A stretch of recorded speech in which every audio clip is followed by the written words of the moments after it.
Advanced Financial Accounting Practice Problem Presentation. We will be doing this in OneNote as opposed to PowerPoint. This is a relatively new thing for us here, so we're kind of excited about it, but let us know what the feedback is. There will be a learning curve on it. The objective will be we're going to do a consolidation. So we have the two companies, parent-subsidiary type of relationship. The parent owns less than 100% of the subsidiary. We're going to have a fair value versus the book value difference on things such as the depreciation. We'll also have an intercompany transaction, and we're going to be doing the consolidation 5 years after the initial purchase took place. So we had the purchase taking place. We're doing a consolidation. It's been a while since the initial purchase took place. One of the major things we want to focus in on are those things, those changes between the fair value and book value, which have an effect on the income statement, such as the difference between PP&E, property, plant, and equipment, due to the depreciation and accumulated depreciation that will result from it. Get ready to account. Here we are in OneNote. We're in the tab 549 tab. So if you have access to the OneNote, you can follow along with this tab. Information says P purchased a percent of S on January 1st, 2000X0. So 2000X0 is when the purchase took place that resulted in the controlling interest at 80% controlling interest. We're going to be doing the consolidation as of December 31st, 2000X4. So again, the purchase took place 2000X1, so that includes, 2000X0. So that includes 2000X0 and then 4 more years after that. So we're talking 5 years in total. The percent will be 80%, so we will have a non-controlling interest of the 20% that we will need to deal with. The amount of purchase for that 80%, $150,000. Fair value of non-controlling interest was $37,500 at the point of purchase. That's 5 years ago at the point of purchase. And then S equity section included at the point of purchase. This was the equity section. In other words, this data to the right, we have P and S information as of the point in time that we're going to be doing the consolidation. 4 years later, these amounts represent the equity section, which is basically the book value of S as of the point in time that the purchase took place 4 years earlier. Then we have the fair value of depreciable assets higher than the book at the $47,500. In other words, if we have the depreciable assets, which are here, if we look at those depreciable assets 5 years ago at the point in time that the purchase took place, then these items would be higher by the $47,500. Remember, when you do that comparison, to take into consider the accumulated depreciation. That will result in one of the major components of a problem like this, which is the depreciation and the related accumulated depreciation that's going to be taking place on this added amount to the depreciable assets. We're going to be taking a 10-year method for straight line depreciation for that amount. Then we have the intercompany receivables. We've seen these in the past, but it's just another added component of complexity we will be dealing with. In other words, the receivables and payables will be overstated due to an intercompany transaction of that $12,000. Then we have the consolidation at December 2000X4, 5 years later. Data. We have P's data and S's data here, parent and subsidiary information. We're going to do the same process as we have done in the past, lining them up here. Then we're going to be adding them up. Then we will consider our elimination entries. Whenever we do that, we want to be thinking about these accounts, right? The investment account here and the income from S. Those are going to be our two main components. To think about these accounts, we will be deconstructing the equity method. So you want to say, how did these accounts get to the books? Because I know at the end of the day, these accounts need to go back down to 0. To do that, next step would of course be that we're going to sum these up. So we've got P, we've got S. They're now going to be summed up to the total column here. So this is going to be our total that we will have. Same process that we have seen in the past. Now we have our totals. Major components within the totals now being, we know that this amount needs to go to 0, this amount or this amount here. And we know that this amount needs to ultimately go to 0 as well. How did those amounts get into place? Let's consider the equity method, not back from the origin, not back to the beginning, but simply back from the last year. That will help us to get to this amount completely, because this is a temporary account, and it'll allow us to think about how we would get back to this amount for the investment account. So then we have the equity method. So we have the investment in S is increasing by $32,000. That $32,000 being calculated as, pulling out the trusty calculator here. So I'm going to pull out the trusty calculator, see if I can move that And we then have the income from S at 40,000. That's revenue up top minus the expenses. So 40,000 and then times the controlling interest of 80%. That's going to give us our 32. So there's the 32,000 here, increase in the 32. That does not take into consideration the change we're going to have to take in place due to the depreciation that's going to be a result of this higher property, plant, and equipment. We'll take a look at that in a second. This is just the standard kind of equity method first off. Then we've got the cash increase, and this is due to dividends. So the dividends here, 18,000. So that dividends for P that are going to S are that 18,000. So we'll pick up the 18,000 times 0.8. That means that the cash would be going up for P due to S's dividends to P of the 14,000. And then that would increase the investment, or I'm sorry, decrease the investment in S of the 14,400. Next, we're going to be considering that depreciation now, the effect on depreciation due to that 47,500. That 47,500 will have an effect on the income of S if it were to be taken into consideration, as it will be once we do the consolidation. So let's do that added amount. We're going to say, all right, then we're at 47,500 divided by 10 years. Means it would be another 4,750 per year of depreciation. 80% of that will be affected on the books of P in this equity method, so times 0.8, and that's where we get the 3,800. So in essence, notice the income from S went on the books at 32, the income from S, credit. We're now reducing that, basically, like kind of like an expense, debiting it for the 3,800. The investment in S went up by the 32, by the 32 debit, and now we're crediting that to make it go down. If we were then to add these up, so we're going to say what happened in the current period for the investment, that would be this account, that would be this account, and that would be this account. Putting that in the trusty calculator, 32,000 minus 14,400 minus 3,800. That's going to give us this 13,800. That, of course, does not tie out to what is here because that's only 1 year of the 5 years that are in consideration. Let's think about the other side then. So if we would have the income from S, this item, and then the income from S here, pulling out the trusty calculator, which we probably don't need here, but I'll pull out the trusty calculator anyway. We're going to be picking up the 32,000 minus the 3,800, and that's going to give us the 28, the 28,2, the 28,2 that we see here, and the 28,2 that we see here. So we can basically reconstruct this one. We can't fully reconstruct this one, but it helps us to get an idea of what happened in the current year, and therefore what would happen in the prior years. And then when we do the elimination entries, if we have a problem, if these two accounts don't go to zero, we can go back here and try to rework it, deconstruct it to see how to make them go to zero or what went wrong with the process. Okay, so now we'll start our elimination entries. So we have P, we have S, we've got the total. Then we're going to have our elimination entries or our consolidation entries, remembering that this account needs to go to zero and this account needs to go to zero at the end of the day. So the first journal entry that we will be considering is going to be thinking about this account and the major equity section, the major equity sections of S here. So we're eliminating the equity section and then the income side of things. So we're going to be considering it first. Remember that we will be doing this in like a couple component type of parts instead of entering one giant journal entry. And of course, you can do this in different ways if you so choose. So first we have the investment here. So we're going to say the investment account is going to be up top. We're going to say that's going to go down. For now, I'm going to say don't calculate this right now. I just like to note it first because it's the first thing we kind of think about because it's the first thing your eyes will run over. So don't worry about the amount now. Just consider that we're going to say credit to that amount. Remember that I'm putting this thing in order of the way it makes sense to me. So I'm putting the credits on top here. Then we're going to say next thing that's going to happen is we're going to be considering basically the equity section of S. So we have common stock, retained earnings, and dividends. Common stock, retained earnings, and dividends here that we're going to basically eliminate.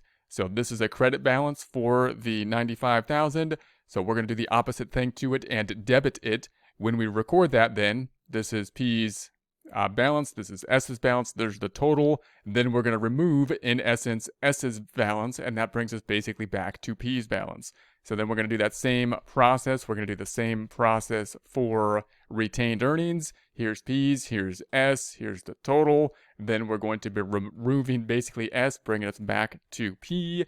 Then we're going to do the same thing for the dividends. The only difference being that dividends is a debit balance account. So we're going to remove it with a credit here. So here's P's, here's S's, and then we are getting the total. Then we remove S's portion. That brings us back to P's portion once again. Then I'm going to take us to the next component here, which will then be the income from S. So the income from S is going to be here. Now, this income, notice what we did is we took away basically the capital section. Now we're kind of considering the capital section, in essence, revenue and expenses for S down below. We're going to do that by, considering the full amount. Now, notice that this amount is already kind of reflected over here in the income from S, but only a portion of it is reflected on this side, and it's also taking into consideration, as we saw with the equity method, the changes or the difference that's resulting from something like depreciation that's going to happen as a result of the consolidation. We're not going to account for that now. What we're going to do instead is just take this 40,000 times the 0.8 or the controlling interest. That's going to give us our 32,000. So we got the 32,000 there. We're going to have to deal with that we're going to have to deal with the fact that that doesn't bring us down to zero. So, right, if I record this 32,000, then we have the 28,002, 32,000. Now we're left with a debit of that 3,800. We want it to go to zero. We want this to go to zero. Not a perfect world, so that's okay. We will get it to go into zero at a later point in time. This first transaction, however, we want to consider in this format. Next thing, we have this non-controlling interest we're going to have to basically be dealing with. So we have the income that we've recorded, the 40,000 times the 20%, and that was recorded, is included in the income from S using the equity method. What about the rest of it? We want to get to basically the full amount, which is going to be that 40%. How do I get to the rest of it? Well, we're going to take that 40,000 times the 0.2, and we're simply going to record that into the new account we're calling here the non-controlling interest in the net income. That's what that stands for, non-controlling interest in the net income, which we're going to put down below. It's going to act kind of like an expense, in essence, in other words, bringing down basically the full net income amount. And then finally, we have the non-controlling interest in the NA or net assets of S, and that's going to be up top here. That's going to be recorded here in this kind of equity section. It's going to be part of the equity section. Now, where did we get to that number? So you can calculate this a couple different ways. Bit tedious of a calculation. You can add up S's assets minus liabilities or the equity here. So I could calculate it as 64,000 plus 15,000 plus 107,000 plus 87,000 plus 170,000 minus 70,000 minus 16,000 minus 155,000. This is obviously easier to do in Excel. Highly recommend working this problem in there. And then I'm going to take that and multiply it times then the 0.2 or the non-controlling interest, and that's going to give us our 40,400. So there's the 40,400 assets minus liabilities, the non-controlling interest. Now note this item up top then, you could think of it as the plug. Basically the investment is going to be the debits minus the credits. We figured everything else except that you can consider the plug, or we can verify that doing a similar calculation. This time, instead of taking assets liabilities, I'm going to take the same thing and let's add up all of the equity, which includes all the blue accounts for S. I'm going to say credits minus the debit. So 95,000 plus the 85,000 minus 18,000 plus the 101,000 minus the 45,000 minus the 10,000 minus the 6,000. We get to that same 202. Let's multiply that times the controlling interest, 0.8. That's going to give us the 161.6. Now the debits now equal the credits. I won't do that, but you can check that out. In essence, what did we do? We took basically the equity method. We removed it, right? We removed the equity component of S. How? We took these accounts away, and then we basically accounted for this 40,000 of net income by saying it's going to be included in the income from S and the non-controlling portion in this new account. So in other words, if I was to add up the meat of this, or the middle of this kind of sandwich, we have then the 95,000 plus the 85,000 minus the 18,000 plus the 32,000 plus the 8,000. Once again, there's that 202. That 202 times 80% is going into the investment account. Why? Because it was included in this account with the use of the equity method, and the other side is going into the non-controlling interest.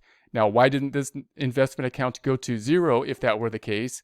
Well, one reason is that this is including the problem that we had, the accumulated depreciation that we're going to have to be dealing with as well.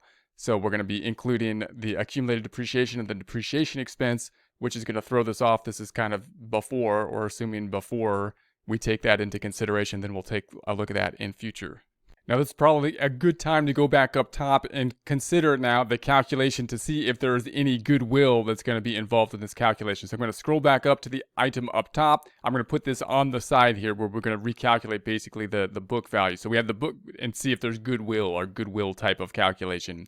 So we got the book value for S. The book value for S is this 140,000. That 140,000 is given in the problem through the 45,000 and the 95,000 here. Now, again, note that they had to basically give us this information because we're doing these items are 4 years out. So in practice, we would have basically the financial statements as of the point in time of the purchase. But in here, they're going to give us that beginning number by, in this case, giving us the equity section at the point in time of purchase. Then we're going to take that amount and we're going to say the fair value over the book value was 47,500. That means that we're going to fair value this thing basically at the point in time of the purchase. The fair value over the book, we said, was this 47,500 for the depreciable assets being higher than the book value at the point in time of purchase. If we add those two things up, we get the 187,500. So there's the 187,500.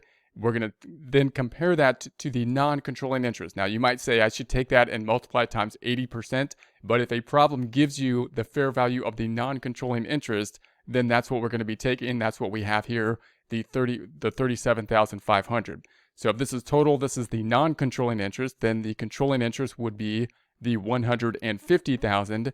And you would think that that is how much you would pay if everything was fair valued out. It is in this case. Therefore, we have no goodwill. So we don't have to deal with goodwill in this problem. We do have to deal with our major focus being the change in the fair value and the book value of the depreciable assets and the related depreciation that is going to result from that, and the accumulated depreciation as we move out into years in the future.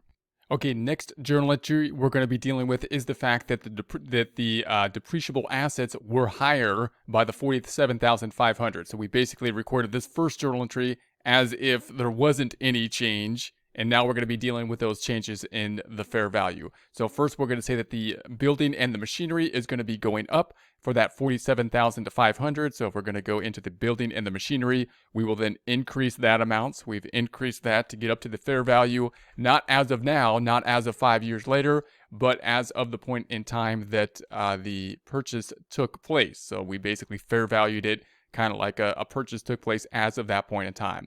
Then we have the investment in S. So the investment in S will be increasing, and the other side is going to go to the non-controlling interest, because remember, S does not own P does not own 100% of S. That means that within this investment account, part of this calculation is already included in there, right? Part of the calculation is included here, and the difference needs to go to the non-controlling interest on the balance sheet. So I'm going to take that 47,500 times the 0.8, and that'll be the 38,000. And if we took that 47,500 times the 0.2, the non-controlling interest, that gives us our 9,005. So the building and the machinery has gone up here, and then we have the non-controlling or the controlling interest going into the investment account. So that is now included in this number. And then we have the non-controlling interest being affected here as well. Notice that these accounts are recorded net now. So you're seeing this is the first transaction we included the 40,000 for the non-controlling interest. So you can see that here. And then the investment account has a couple things affecting it at this point in time, including the investment account up top. So that you got to take these into consideration. I'm going to kind of highlight the current journal entry we are in, but I want you to be able to see, the full changes that are taking place here from all of these journal entries as we move forward from, basically the total of P and S. Our next journal entry is going to be dealing with the effects that are going to take place because of the machinery and equipment going up. So we increase this by the 47,500. That's going to be resulting in the depreciation going up since the point in time that the purchase took place. Now remember that the purchase took place basically 5 years ago. So we're going to have a current year depreciation expense that's going to be affecting the income statement.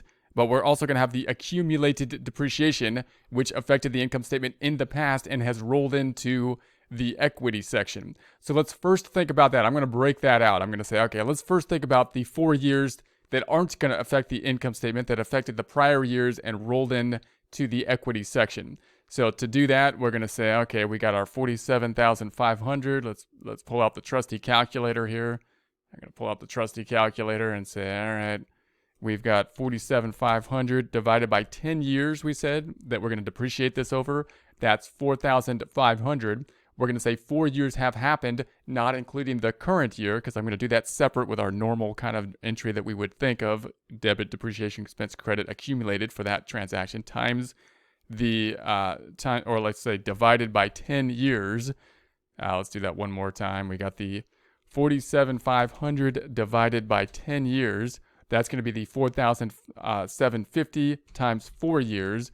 That's going to give us this 19,000. So there's the 19,000. Now, this is going to be affecting the balance sheet accounts then, which is going to be broken out between the investment account, which is taking it into consideration already with the equity method. It's been included in there in the equity method as we've been calculating. And then the other side going to the non-controlling interest. So that 19,000 times 0.8 is going to be going to the 15.2, and then of course the 19,000 times 0.2, the non-controlling interest is going to go to the non-controlling interest here.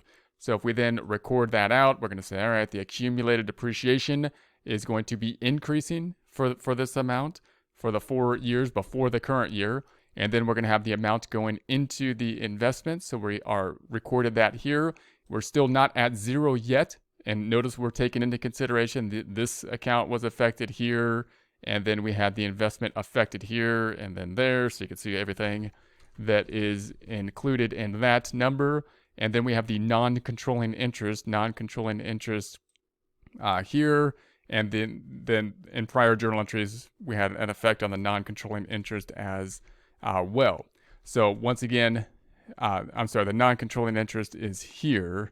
And again, in prior journal entries, you could see the effect on that. So again, these aren't back to zero yet, but we could see that they are getting there. So that is good news. For the next transaction, I'm going to record the current period's normal depreciation type transaction. So we took the added 47,500. We're going to divide that by 10 because it's 10 years. And we'll just do our normal kind of transaction, debiting depreciation expense, crediting the accumulated depreciation. Posting that out, then we have our standard kind of transaction. We got the depreciation expense here being debited, accumulated depreciation going up, that being credited. That's kind of like our normal thing that we would expect. But as we do that, note now that the income statement is affected, because now we have the current year's depreciation affecting the income statement, then if I was to consider S's income, the 40,000, and just consider their income individually, I've now adjusted that by the 4,750. So that means that their income is now 35,250.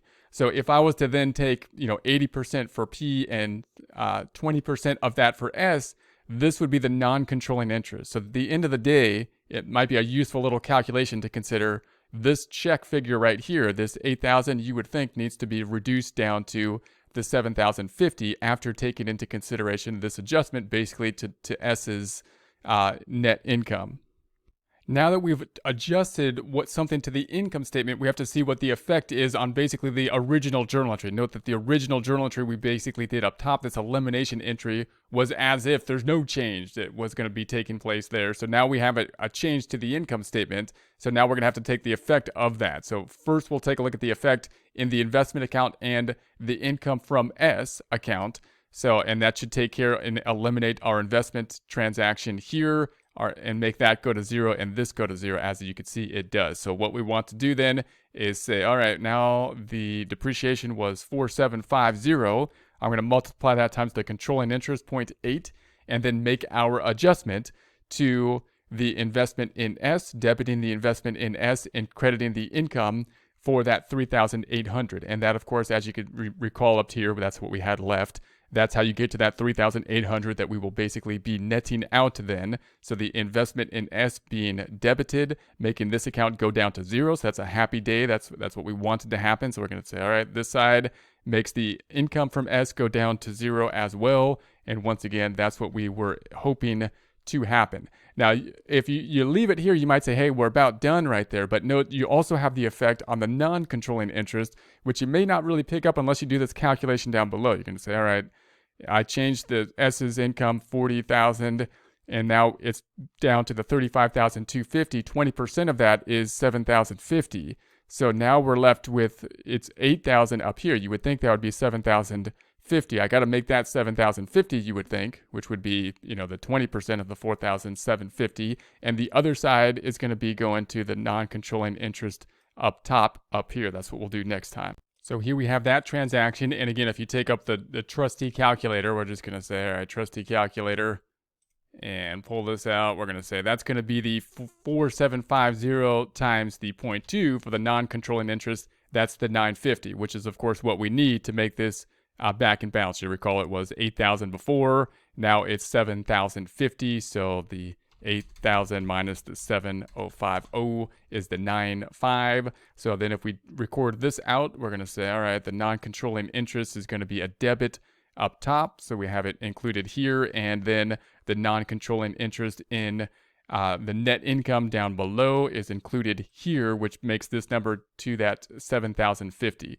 So, and then at the end of the day here, these are going to be our major kind of adjustments. And again, you could do this in different ways or group this in different formats. I highly recommend working it in Excel as well.